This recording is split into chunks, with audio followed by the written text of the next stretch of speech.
You're listening to Range Minded from Independence Indoor Shooting. Before we get started, we want to remind you to follow us on Facebook and Instagram at Range Minded Podcast, where you can get the latest on us, check out photos, and let us know how we're doing. Speaking of that, if you have a moment, please leave us a rating and some feedback on wherever you listen to podcasts. It really helps us make a better podcast for you. This is episode 64, where we go back to the roots of the podcast for some basic education on firearm safety. In our opinion, you can never be too careful when handling, shooting, or even cleaning firearms, so we do our best to go over the 4 basic rules of firearm safety, plus some additional tips of our own. As always, thanks for listening, and we hope you enjoy episode 64 of Range Minded, the basics of firearm safety. Hello and welcome to Range Minded from Independence Indoor Shooting. My name is Mark Long, and I am joined as always by Steve Zimmerman, all the way from Eastern Idaho. Yeah, so far away.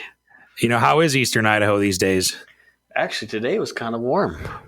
Yeah, it's been hot and cold, and then hot and cold back to back over and over again, it seems like. We've been getting lots of late afternoon, nighttime thunderstorms. Really? You guys get thunderstorms over there? Yeah, not like Texas thunderstorms by any means, but yeah, it's really hard to keep your vehicle clean. Yeah, you got to keep that white truck real clean. Yeah, it's better than a black one. That'd have been worse. Yeah, everything shows up on a black truck. And it doesn't help. I've been parking in front of a job site where they've been excavating for the last week. Oh, so all the dust and dirt and debris gets kicked up, and yeah, man. Yeah, it's pretty awesome. Yeah, I bet. So, but we're not here to talk about trucks today. We're actually going to go back to our roots going to go back to the roots a little bit and talk about gun safety and firearm safety, because I kind of realized the other day we haven't done an episode just strictly on firearm safety. We've talked about it in many different episodes, and you know, it's at the top of our minds every single time we go shooting or take a class or do anything firearms related. And at least it had better be. Exactly, it better be when you're handling any firearms or doing anything firearms related. And we thought it would be wise to just kind of go over. Me specifically, or no? I'm talking about the fine folks that are listening to our fine podcast. I think you meant me specifically. Are you saying I'm a terrible gun handler? No, I think you're the pinnacle of gun safety and safe gun handling. Maybe safety, but man, I can't shoot. Well, that's okay. As long as you handle it safely, that's fine. Yeah, I guess. And if you have fun doing it. Yeah, that's the second most important part right there. Exactly. So, yeah, so we wanted to go back to our roots with education a little bit here and just kind of go from the basics. Maybe you've just discovered us and you want to know, you need to learn about gun safety and firearm safety a little bit. That's what we're planning on doing. So some of this a lot of this is probably going to be old hat maybe for you, but you never can do too much of the basics, especially when it comes to being safe. That's right. It is a big deal. Yeah, and I think both you and I have seen people who are very experienced with firearms and who maybe carry a firearm every day, whether that's military or law enforcement or civilians, and they get complacent. Yeah, it's almost always the people that carry guns a lot. And they get complacent. Yeah. Too complacent. Yeah, and so it's easy to kind of forget when you get used to carrying a firearm, or maybe you get comfortable with it.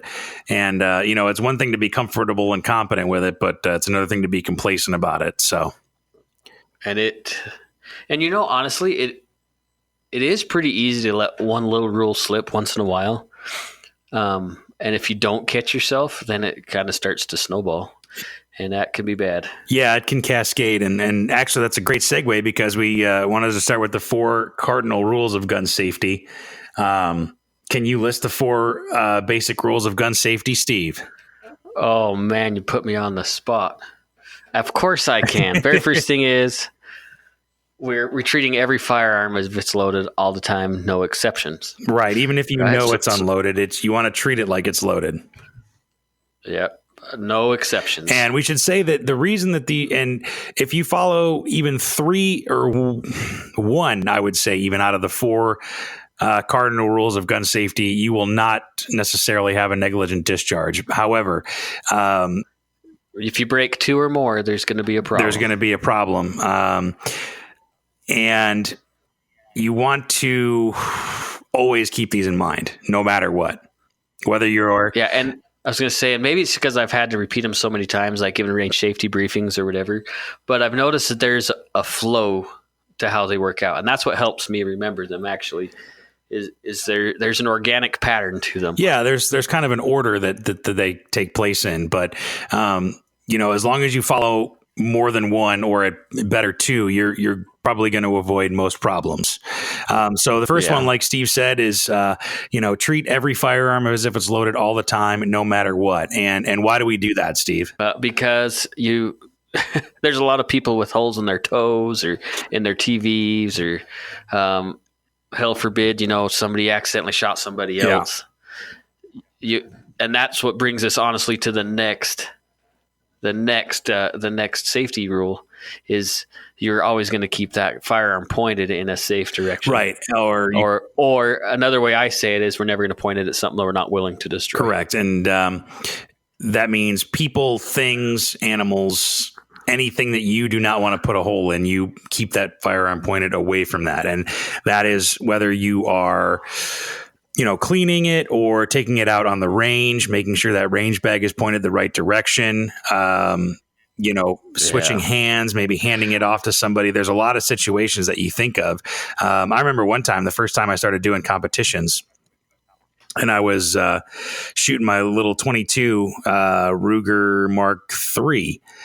And, we were shooting, and then I was done, and I put it down, and I had to cross my hand over to put it right put it in the box the right way, because I don't have a holster for a Ruger Mark III. I don't think anybody does, as a sidebar, but Tactical Solutions makes one. Oh, do they?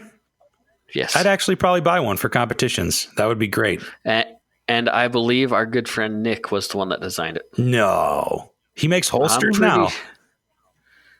Nick Hoffer, that one guy? Nick Hoffer from Hoftac Solutions and the Ultimate Hybrid Holster. Free plug. Yeah. The official holster of the Range Minded podcast. Yeah, right? Not to call him out, but I haven't heard anything about my Walther yet. That's because he sold it on the black market. Oh, great. Totally legal purchase. Thank you so much. You're welcome. But anyway, no. But when I was going to put it back in the box, I'm left-handed. And so I grabbed the box from my left side with my right hand. And somebody pointed out that I actually swept the muzzle with my forearm. And I mean, we were all done shooting, and, the mag was out, and, the bolt was back and everything. But still, I mean, he goes, "Hey, I just wanted to point out to you that you swept your arm with that muzzle, as you reached over that box. So watch out for that." And I'll always remember that, because I know how to grab a box on the opposite side now, Yeah. Even just something as simple as that, after you're done shooting and everything, you just got to think about it all the time. That's right. It'll get to you if you're not careful. It'll get you. Yeah. And famous last words to go back to rule number 1 was, "Oh, it's not loaded." You should never, and I think the philosophy behind, to go back again to that first rule, is that, I think if you think or say that it's not loaded, then you have a sort of complacency that you can treat it as if it's just an inert object, but you never really know. It's better to just assume that it's always loaded, and you're going to treat it with the care and the respect that it deserves. And you can kind of think of it like there's a laser beam that's always coming out of the muzzle of that gun, and like a lightsaber, if you will. Sure. And no matter what you're sweeping, that could potentially be destroyed. Yep, and that's what I think of as rule number 2. Is that you kind of have I always think of it as a beam of light, that's what a laser is. But, and you just try not to make sure you're pointing that to anybody. And that includes whether you're at a shop, maybe trying out a new gun or something like that. Or if you're in a class and you're maybe handing somebody a gun or anything like that. And I'll tell you what, as a retail side point of view, that is one of the most frustrating things, is when customers come in and look at guns, and most customers, they seem like they have to validate how awesome they are when they come by guns. I don't know what it is, but then they end up flagging you with a gun, or they pull out their freaking carry gun in the store, which Oh, Yeah. that gets me every time. We'll just go ahead and skip ahead and say, don't ever pull out your carry gun unless you're actually standing on the line at the range and you've been cleared to do so.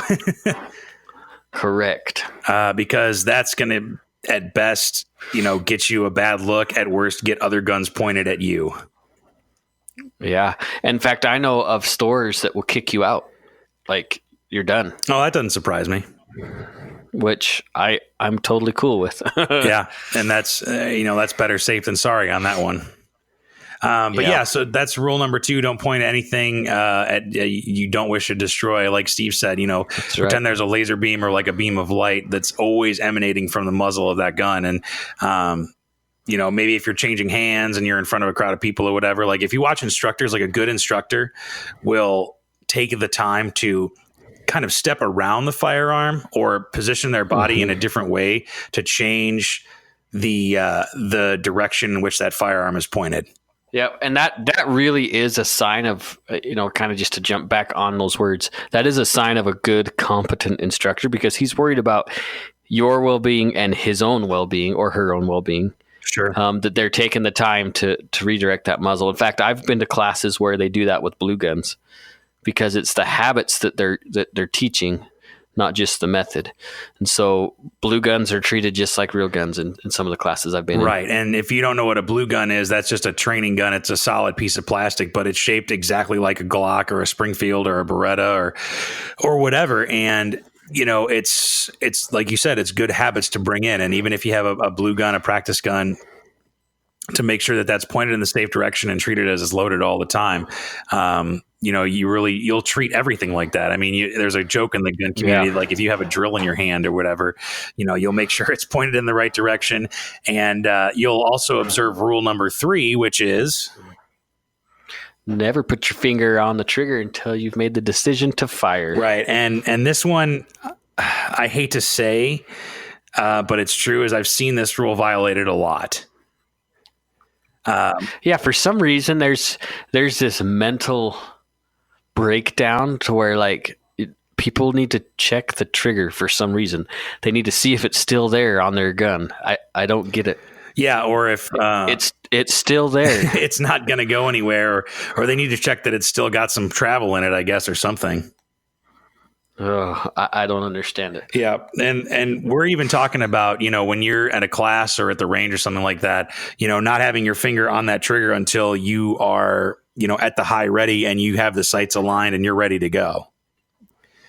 That's what we teach in the intermediate class, is that you keep your finger indexed on that handgun at least. And and on the rifle too, for that matter, until you have the sights aligned and you have your sights on your eyes and you're ready to go, Yep. And I know that, because it's easy to get your finger on that trigger and get a round off before you really want to, especially if you're maybe doing a timed kind of, competition or time kind of drill and you get too excited or whatever. That happened to me in the advanced class where I got off a round before I was even on target. Thankfully, it was pointed in a safe direction, which again goes back to rule number 2. But it's funny because that I keep thinking about that and about how I got it out of the holster and got it, ready to go and push the trigger, before I was ready to go. And I've been practicing my holster draw to make sure that I don't put my finger on that trigger until at least it's pointed at the, low ready or high, pretty close to high ready, because in advance, they teach you to get a little bit closer on it, between the last couple steps of the draw and pulling the trigger. Right. But, that, comes with training and experience. So, and I've done that too. And I don't know about you, but I was super embarrassed when I've done that. I feel like a complete idiot.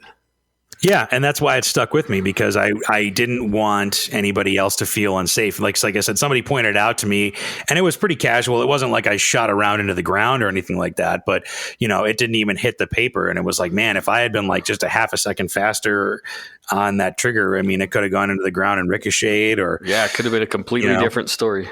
Right. And that kind of illustrates, at least in my opinion, how the rules of firearm safety continue to be important no matter how advanced and experienced you are, no matter what class you take, no matter how much trigger time you have. It's always important to make sure those rules are observed. And didn't Ricky say, remember when they went to that bigwig class last year, him and Leroy and Jessica, remember that?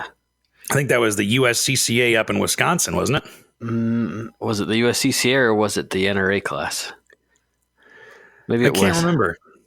But remember how, I'm not going to say the name of the instructor, but this big top tier, big name instructor, didn't he high speed, low drag? Didn't he have an ND or something? I swear there was a story about that. You might be right. I mean, there was something that or there was just unsafe gun handling, and they all kind of felt not comfortable about it. And maybe we said his name during that episode. I'm not going to say his name now, but this is a top tier, very well known instructor, and it was a mess. It could have been it wasn't NRA carry guard, was it? No, I guess that was Ricky and Ryan that went into that, huh? It had to have been the USCCA one. Yeah, we'll have to look in the archives and maybe we'll do a re-release of that one. Because I think that was interesting, and that goes back to what we said about the top tier operators, and the people who teach top tier operators and stuff can make those mistakes too. Yeah, and I think that goes back to complacency. And guess what? He must have neglected a couple of those rules. Right, because the thing is, if you break one of the rules, chances are you're not going to have any issues. You really have, and that's the beauty of it. I think is that you have to break multiples of these rules in order to. In order to have a negligent discharge, which is, again, what we're trying to avoid. So let's finish up with the last rule number 4, which is important, I would say, anywhere, whether that's at your house or when you're at the range or even in a self-defense situation. Yeah. Particularly in a defensive situation, and it's uber important, is you need to know what your target is, what's in front, and what's beyond your target. When I teach the NRA RSO class, I got to say, range safety officer class. Did I tell you I got made fun of one time for calling it RSO? Really? Yeah. It's in police lingo, that's registered sex offender. Yeah, we don't want to confuse those two. So the range safety officer class, here in Idaho Falls, there's some kids out shooting up on the foothills east of Idaho Falls City itself. And they were quite a ways away, and there's a lot of farmland and public land out there. Anyway, this dude was getting ready to go to work, and he hears this funny noise, and he's like, "What the heck?" He walks out, and they have a fireplace mantelpiece in their master bedroom, and he noticed a hole in the window. And then when he kind of was looking around, there was a .22 lodged in their mantelpiece in their master bedroom where he was tying his tie not very long before that. Oh my God, that's insane. Yeah. So, and they ended up they weren't like punk kids, but they were out shooting and they thought they were a safe distance away. And what a lot of people don't understand is it may not be super effective, but a .22 can travel a mile. Yeah, we've talked about that before. I was going to say a .22 caliber bullet just shot straight, at like a 90-degree angle perpendicular from the earth can travel up to a mile. Yeah. Before coming down to rest and it lodged. You said it lodged itself into a mantle. Yeah, yeah, and it was alder, so it was a soft wood. Kind of do some woodworking nerd stuff talk, but yeah, so it was a soft wood, but it's nonetheless. I mean that could have killed the guy. Yeah, I mean, skin and muscle is a soft, is pretty soft too. Yeah.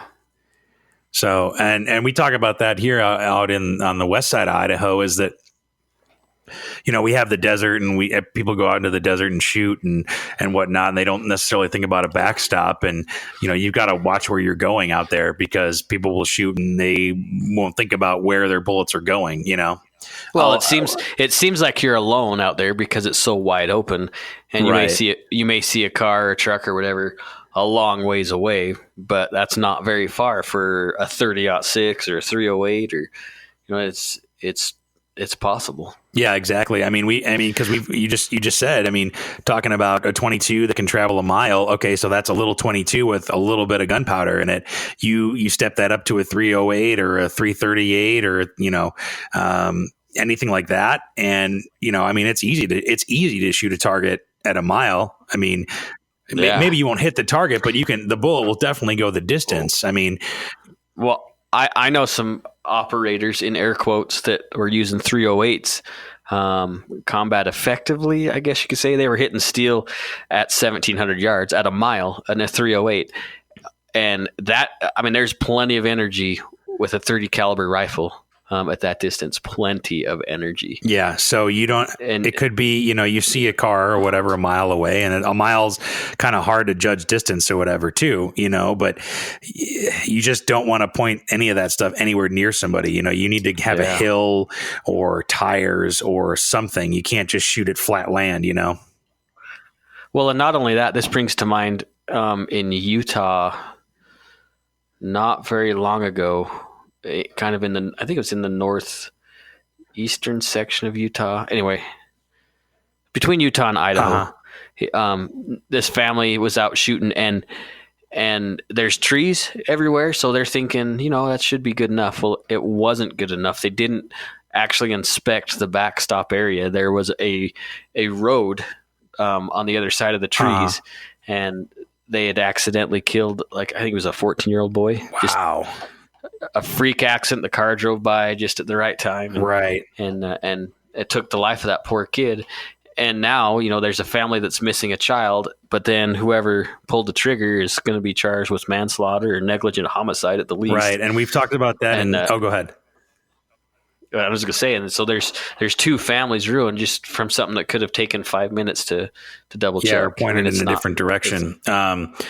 Because I was going to point out, when we talk about self-defense situations, that there's a lawyer attached to every single bullet that comes out of that gun in a self-defense situation. But if you're out just shooting in the bush, or you're out shooting in, on some land or something like that, if that hits somebody, you're responsible for that, and your life can get ruined. Accidents can be claimed as accidents, but you're saying, you're still responsible for and it could be very severe. You could get away. I don't want to say get away with murder, but you could be found not guilty of something that was completely an accident, or it could be much, much worse. Nonetheless, to have your guilty conscience about it, it would be difficult. Right. And even if you maybe get found not guilty in a criminal court, you could still more than likely get sued in a civil court. And then, you're financially and I ruined. I would say that'd be 100% possibility. I know I would probably end up going after somebody if one of my kids was shot, even accidentally. Yeah. Because in a civil court, at least from what my experience is I had jury duty on a civil court once, but, you don't have to be found guilty beyond a reasonable doubt in a civil case. You just have to be found more than 50% liable. And that's a lot different than being found guilty beyond a reasonable doubt. That's life-changing. About 10 to 20 years, or, however many hundreds of thousands of dollars. And I'm far too pretty for jail. Yeah, you sure are. Everybody's going to really like that goatee and that smooth head of yours. Mm-hmm. Oh yeah, yeah, buddy. That sounded a little too weird, Mark. A little too weird. But yeah, so those are the four basic cardinal rules of firearm safety. I think you and I both probably have some extra ones too that we would add on top of that. But you follow those four basic rules, all the time, and you more than likely will not have a negligent discharge. And so I think an instructor pointed this out to me, and I don't know which one it was, but, they said something along the lines of that there's no such thing as an accidental discharge, because in order to, discharge a firearm, you have to be neglecting at least one of the rules of firearm safety. And so it's always negligent. Absolutely. But like I said, there's some extra, I think, rules that you can abide by to make people feel safer, or, just kind of good etiquette. We've talked about range etiquette and shop etiquette a little bit before. But one of my rules is, alcohol and guns never mix ever, even if you're cleaning or whatever. Yeah. That's one of my extra cardinal rules. Yeah. Because it can go south really, really fast. And there's so many YouTube videos out there to prove that point. Like, it doesn't even need to be beating a dead horse. You could see all that stuff on YouTube. How stupid crazy it can get. And it's funny because it doesn't just have to happen at the range or a proper range. We went as a family. We went shooting last Saturday. Gosh, I have to think now. This past Saturday, and it was all well, my sisters and my brother and their kids. So there was there's probably 20 of us out there shooting. A whole family was out. That's right. So, and this is down in outside of a little tiny town called Bancroft. And if any of you guys know where Bancroft is, I'd be surprised. Anyway, we found a little, an old gravel pit. So we knew what was behind us. And so we brought some picnic tables, and none of the guns came out of the cases, but all the cases ended up getting up there on the tables. And I felt kind of weird, but I knew I was obligated to it. And we did a range safety briefing, right? Sure. I do it every time I take my kids out shooting or their friends or whatever. I want to make the rules absolutely clear. So it's not like something that I only practice at the range. It's something I do all the time. And that's really smart. And it's not like I'm not tooting my own horn. I just feel like there's such an importance to those rules. And a lot of those guys, a lot of my family, they hear that all the time, especially my son. He hears those rules all the time. But I don't care. I'm going to reiterate the rules every time. So they have no excuses, for one. Like, they know the rules. But you knew the rules from the outset, yeah. But they can help monitor everybody else while they're shooting. Does that make sense?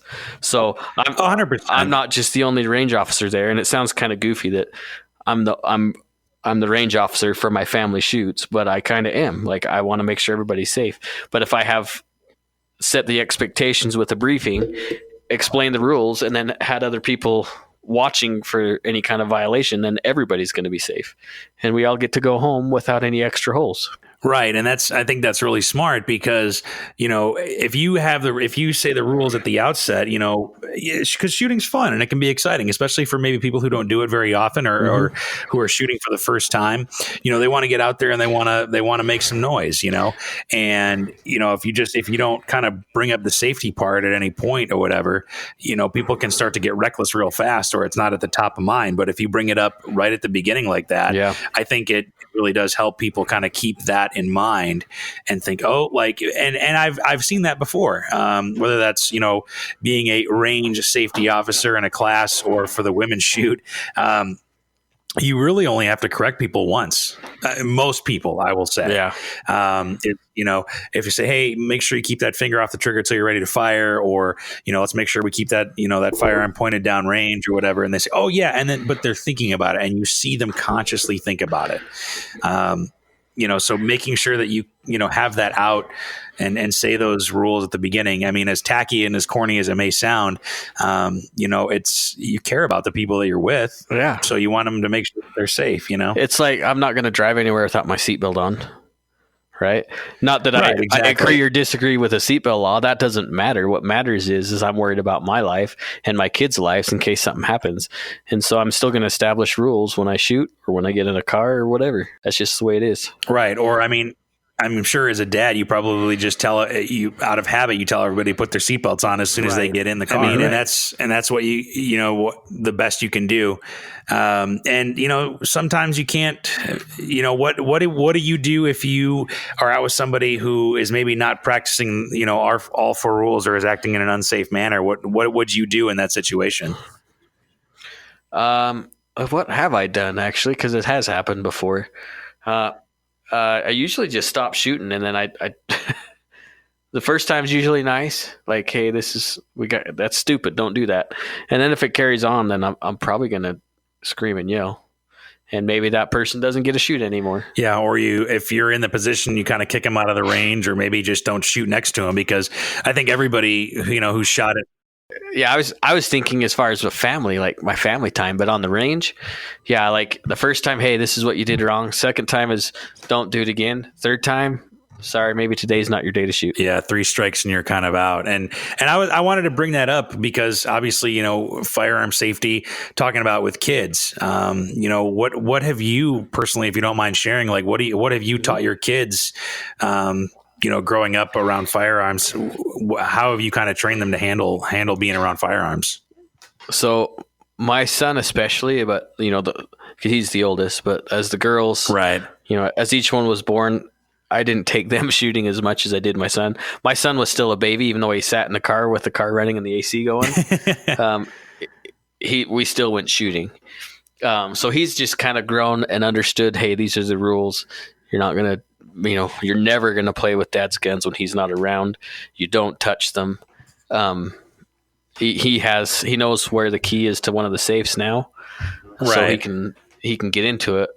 But that was actually a really tough decision to let him know. But then I also, if I'm expecting him to act responsibly while we're out on the range shooting, I also need to expect him to act responsible if he needs to protect the family. Sure. So that was the base of the decision. And I figured almost 17, he should be responsible enough for that.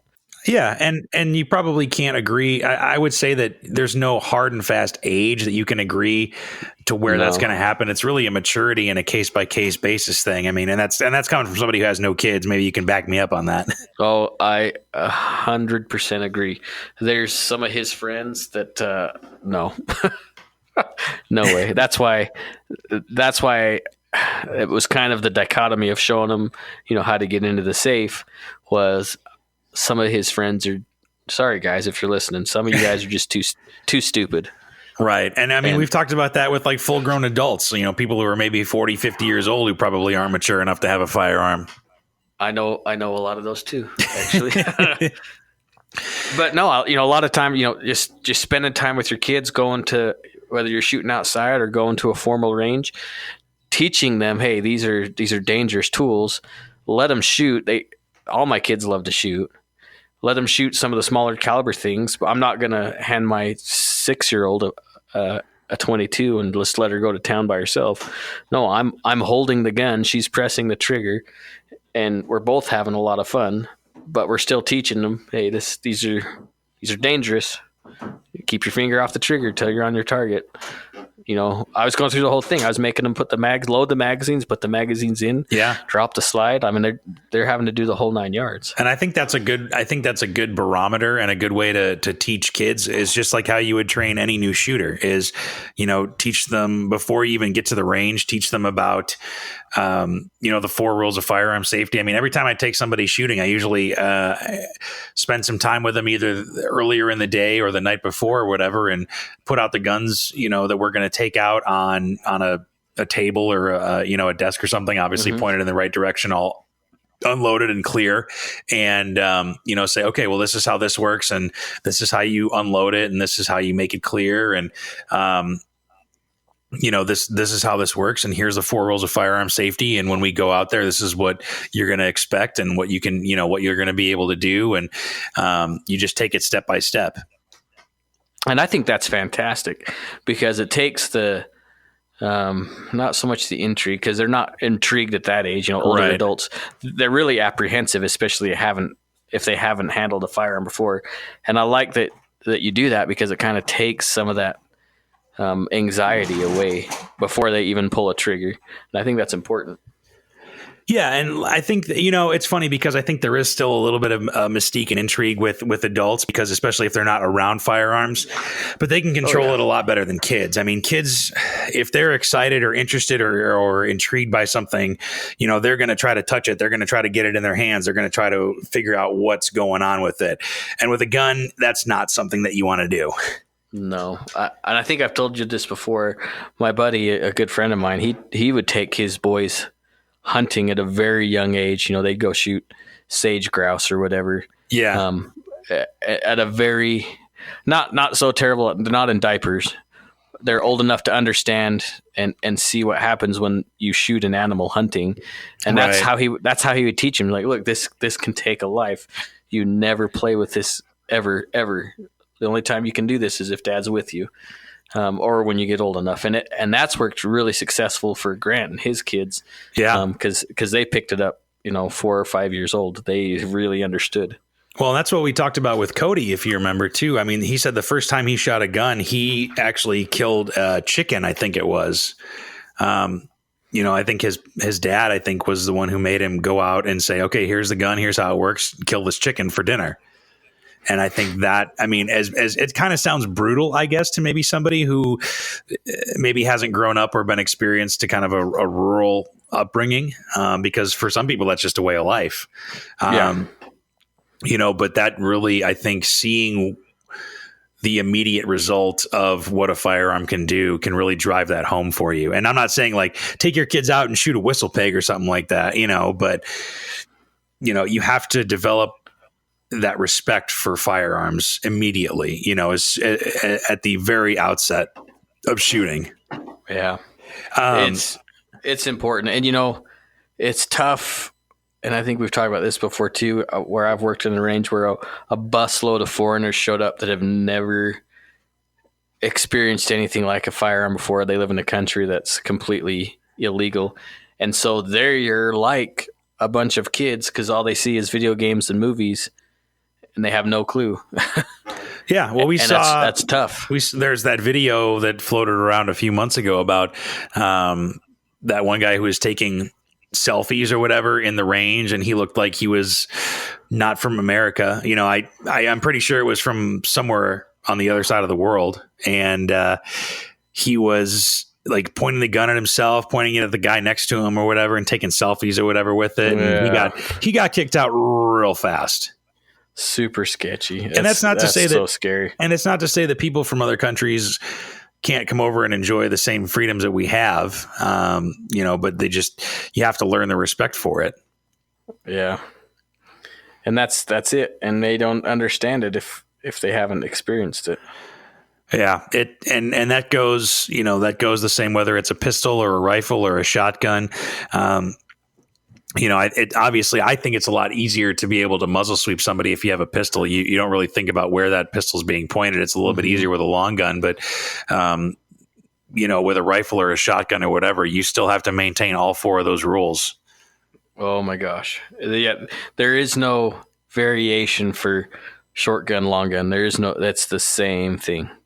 Right. And one thing too, being able to know how to clear any firearm is of utmost importance as well. I would say that maybe that's not a cardinal rule, but being able to know how to clear and make a weapon safe is a essential skill. And when I was talking about, taking first time shooters and kind of training them beforehand, I always say, okay, if you don't know what's going on with the firearm, take the magazine out. Here's how you do it on this firearm or this firearm or whatever, and rack the slide back or lock the bolt to the rear, and or rack the slide a few times and then just put it down and face it away, down range. Yeah. Because especially if you have a first time shooter and they experience a malfunction or heaven forbid a squib or something like that, and then the gun blows up in their hands, or who knows what happens. Yeah. And that would be awful. I mean, that's not like shooting somebody, but having something frag in a buddy's hand or something, that would be not cool. Yeah, not at all. So it's essential that you, I think, teach people to, especially if you're taking new shooters out, because we always talk about taking new shooters out too, but maybe we should focus more on how to talk to new shooters and how to, communicate those rules. And like I said, I've in my experience, 9 times out of 10, I think everybody that I've taken out to shoot has really taken those rules to heart and kept those in mind throughout the whole shooting experience. Yeah. And it's just those maybe couple people or people you see at a range that aren't following those rules. And, usually those people, maybe the neglect is different than just the straight disregard.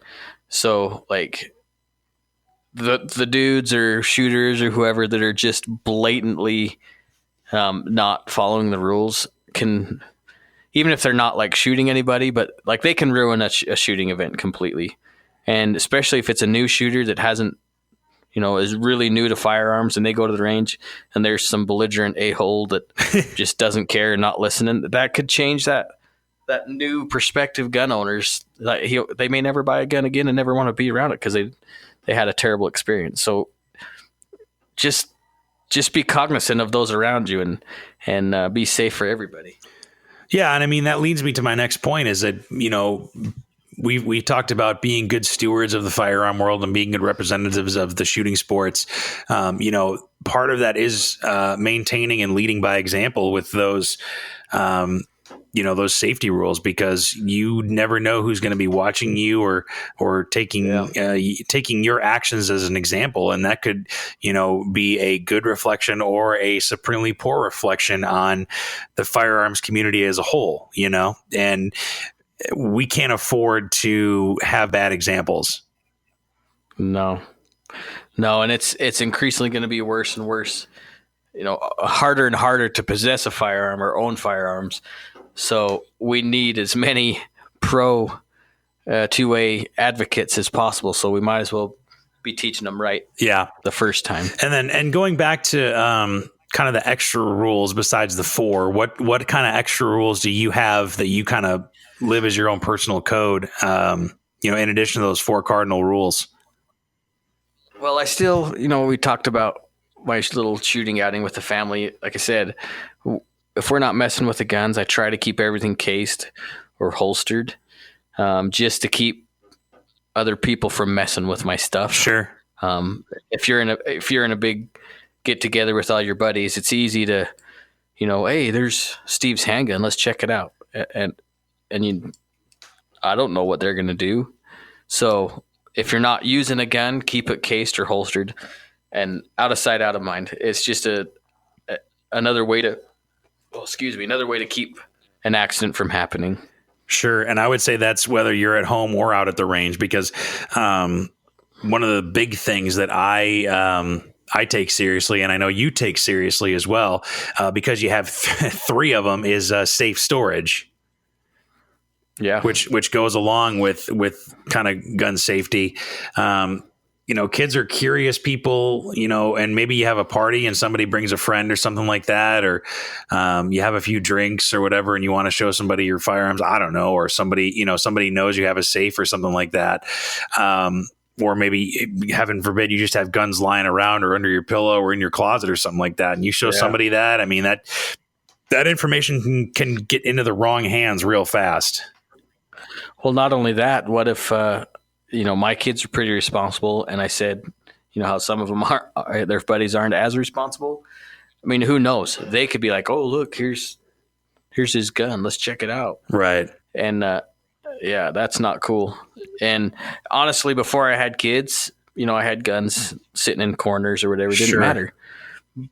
But that was before my any kind of education days when it came to firearms. And not that ignorance is an excuse, but I didn't really understand the difference until, A, I had kids, and B, I took a lot more classes. Well, yeah, and your priorities change. If you're a single guy or whatever, even married, you kind of just say, okay, cool. Like, I know nobody else is going to be in here, but then I think once you have kids, it's kind of a different game. And I mean, I remember I heard it from a small town back in Illinois, is that some guy won a raffle from a gun, like a gun group or a gun outing or something like that. And he won like half a dozen guns or something or whatever. And that got publicized, and he didn't keep them in safes, and he got all of his guns stolen. Yeah, that's bad. Yeah, I mean, and heaven forbid, those are in the hands of people that shouldn't have them, and you have to live with yourself that those guns you may never see them again, and those might be used to harm somebody. Yeah, in a crime, and then you could be held responsible. In some states, you would be held responsible for that. Yeah, and so I think it's really important. I mean, and I'm not saying that you shouldn't necessarily have, a firearm readily accessible in case something does happen in your home, or in the middle of the night or whatever. But you really have to keep those secure, whether that's in a safe or a quick access box. And I think there's too many products out on the market now. I mean, there's everything from, biometric stuff and RFID safes, and hidden safes or hidden lock boxes or whatever. There's too many options out there to be able to make an excuse for, I didn't think anything was going to happen. Yeah. And that's the same thing with people that carry guns in their glove box or something like that. I mean, anytime that I carry a firearm, it's going to be either on me or it's going to be in the trunk. Yeah. Yeah. And I try to keep one on me all the time as much as possible. Obviously, I'm not going to go in the airport or the hospital or, something like that. Yeah. I don't really feel like going to jail, or at least getting heavily questioned. Or getting your firearm confiscated. Yeah, I like my rights too much. I don't want to jeopardize them. And so I don't carry where I'm not supposed to, and I do everywhere else I can. And that's pretty much the easy way to do it. But I'm not going to be floating one out in my car glove box or in my pocket without a holster. I mean, I'm going to be responsible with what I got. Yeah, and you bring up a good point about carrying a concealed firearm. Let's say you have the training and you go through the concealed carry class and whatnot, and you get your concealed carry license, or maybe thankfully in Idaho and other states you can carry constitutionally without having to do that. But if you don't have the right holster, you don't have something covering that trigger guard, or you don't have the practice to deploy and reholster that firearm safely, you're going to have all kinds of problems, and that's unsafe gun handling in my book. Yeah, was it Plaxico Burris that shot himself? Yeah, he was in a club. I think it was Plaxico Burris, and he had a gun. And I mean, he was in a club, so I'm guessing he was probably drinking, and I think he was Mexican carrying. Yeah, he was like carrying like joggers or sweatpants or something. Yeah, and he just had it in his waistband, and it went off in the club. And I mean, come on, Nice. Yeah, I mean, there's just too many variables that can happen, and if that trigger guard's not covered, who knows what can go in there? I mean, if you bend the right way, the corner of your cell phone could probably wedge itself in there and pull the trigger. Well, I think I've told you this story before. I'm not going to say their names because maybe they're still friends of mine or not. When I was a kid, and I usually tell this either in the kids' classes when I'm helping teach a kids' class, or sometimes in the range safety officer class. Sure. I was probably 10 or 11. My buddy and his brother shared a bedroom, and they were cleaning up, and my buddy's older brother was putting something up on a shelf or something, and my friend picked up the pellet gun, and it snagged on his shirt tail or something. It snagged somewhere on an article of clothing he was wearing. Anyway, it went off, and it went through his brother's left side of his heart, and right between the ribs. For starters, that's pretty, 1 in a million chance, but right into his left ventricle, and he died in 20 minutes. Wow. So, I mean, you see how quickly these rules can be overlooked, and how heavy the price can be for something that seems so simple. And you can't take something like that back. Once it happens, you can't undo it. Yeah, he was obviously, my buddy was never the same ever again. Sure. But, storage, they could have done a better job storing their guns. Obviously, they should have not kept it loaded and stored. And Bill talked about that, when we interviewed Bill forever ago. Yeah. About not keeping it loaded. Yeah, he's talked about having a few seconds to be able to wake up a little bit and have some cognizance to be able to either load that magazine and rack the slide, or just even rack the slide and see who, what kind of a threat is going on. I mean, and you were going to tell the story, I think, before I cut you off. No, you're good, man. That's exactly right. The point is to have the time to really wake up, but also in the middle of the night, maybe my alarm goes off on my phone and I'm trying to fidget with my phone, and there's so many variables. that could happen, right? There's a lot to think about, and that's why it's so important to be a responsible gun owner and think about how big of a deal it is. It's not this nonchalant go to the gun show and buy a gun in the loophole and carry everywhere I want. That's not what it is. That's not what it was ever intended to be. Right. And I think that part of being a safe gun owner too is having that mental responsibility, and thinking about that all the time. Is that, we've talked about the mental capacity to carry and the mental kind of frame of mind you have to be in, that, you have to, be able to walk away from any argument and be able to let anybody kind of verbally insult you however you want, and, not to escalate things. And I think that extends to just being a gun owner in general, is that you have to be able to make your home safer and your, firearms handling safer than anybody else, as an example, to not leave anything to chance. And we all know that hopefully it's not our buddy, but we usually know a person who would be like, yeah, I got a gun and I can, I'll handle myself now. No, you're the type of person that shouldn't be having a gun. So what would you suggest to somebody who is maybe in that situation? Maybe they're a gun, they're a safe gun owner and they respect the rules and they respect safe gun handling, but they know somebody or have a friend who's maybe getting into guns and they're not treating the firearms with the respect that they deserve. That's a tough one because, it could end a friendship, in arguments or whatever, but maybe convince them to go to a class with you, take the class together. Yeah, I think that's smart. It can be tough because, like I say, you can just start an argument and maybe you lose a friend. But honestly, if that guy or gal is super reckless with a firearm, I don't want to go be their friend anyways.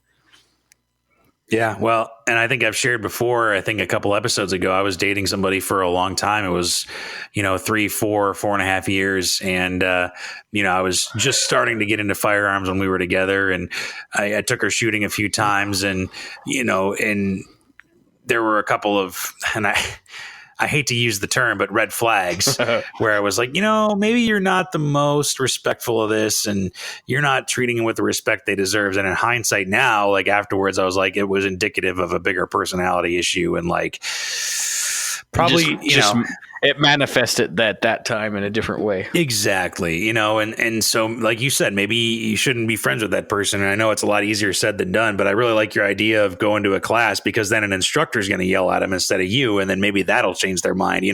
It's just, and the reason I brought up the significant other thing is we've talked about, having a significant other maybe who wants to get trained in firearms.